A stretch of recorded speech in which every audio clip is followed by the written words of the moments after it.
बिस्मिल्लाहिर्रहमानिर्रहीम, अस्सलाम वालेकुम। A1 टीवी के साथ मैं हूं अदील मुमताज़। शामिल करेंगे न्यूज़ हेडलाइन। तवील मानसून सीज़न, तबाही की दास्तान, मुसलसल बारिशों और सैलाबी रेलों से 2.5 माह में 1000 से ज़ायद अमवात, 1500 से ज़ायद अफराद ज़ख्मी हो गए। मुतासरा 110 अजला में सैकड़ों बस्तियाँ मलगामेट हो गईं। 10 लाख से ज़ायद मकानात मुकम्मल और जुज़वी तौर पर तबाह हुए। 145 पुल बह गए, दर्जनों डैम टूट गए, सड़कें तबाह हो गईं। सैलाब से नुकसानात का इब्तदाई तखमीना 900 अरब रुपए है। खैबर पख्तूनख्वा में तबाही फैलाने के बाद सैलाबी रेला जनूबी पंजाब में दाखिल। दरिया सिंध में कालाबाग और चश्मा पर इंतहाई ऊंचे सैलाब का खतरा।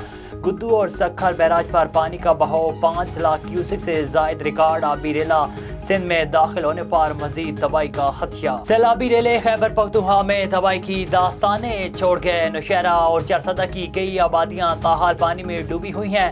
पिशावर चारसदा रोड पर चोटी पुल मुनहदिम, जहांगीरा पुल में दराड़ें, एबटाबाद में नाला बिफर गया। अब पुल पर सैकड़ों गाड़ियां फंस गईं। सवात में हेलीकॉप्टर्स के जरिए सैकड़ों अफराद को रेस्क्यू कर लिया। और बहरी फजाई और बहरी अफवाज की मुतासरा इलाकों में रिलीफ सरगर्मियां। जमीनी रास्ते मुनक़ता होने पर मैसूर अफराद की मुंतकिली के लिए फजाई ऑपरेशन।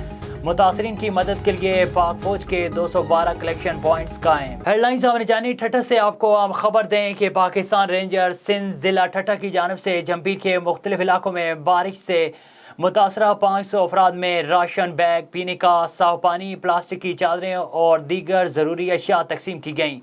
पाकिस्तान रेंजर्स के अफसरान और जवानों ने कहा कि इस मुश्किल सूरत हाल में पाकिस्तान रेंजर्स सिंध की टीमें बारिश और सैलाब ज़दगान की खिदमत में दिन रात मसरूफ़ हैं। उनका कहना था कि पाकिस्तान रेंजर्स सिंध की जानिब से ज़िला के मुख्तलिफ मकामात पर बारिश और सैलाब मुतासरीन को खाने पीने की अशिया, राशन और पीने के साफ पानी समेत मतलूबा अशिया की फराहमी के इंतजाम किए जा रहे हैं ताकि इनकी मुश्किलात में कमी लाई जा सके। उनका कहना था कि पाकिस्तान रेंजर सिंध मुतासरीन को हर मुमकिन मदद फराहम करने के लिए सफ़े अवल पर काम कर रही है और इन्हें तन्हा और बेयारो मददगार हरगिज़ नहीं छोड़ा जाएगा। A1 टीवी से फिलवक्त इतना ही। मज़ीद खबरों और अपडेट्स के लिए देखते रहिए A1 टीवी। A1 टीवी, सब पे नजर, अंदर की खबर।